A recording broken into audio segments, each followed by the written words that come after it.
This Bible represents the finest of quality that can be achieved. This is a Cambridge Pitt Minion in the New Living Translation. And here at Frost Leather, we have rebound this Bible in the finest of materials. This is a black Sokoto Goatskin from Seagull Leather.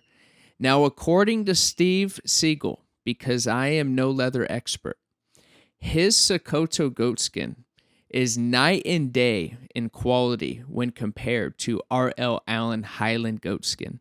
Again, I'm not a leather expert, but according to him, this is of greater quality leather.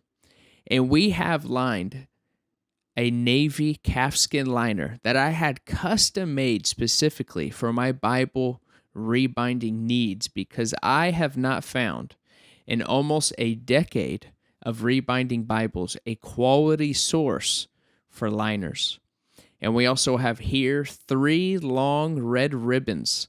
These are the same Berisford Ribbons that R.L. Allan uses on their Bibles, and I'm not aware of a finer ribbon that you can purchase.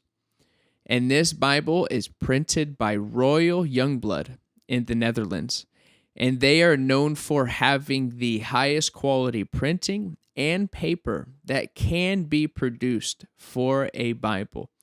And a lot of major publishers use Royal Jongbloed for their premium editions specifically. And this Bible just represents the greatest of quality that can be achieved. And here at Frost Leather, we endeavor to replicate the chant style binding that R.L. Allan used to produce. And it's just the most beautiful Bible in quality, in colors, in printing that can be found.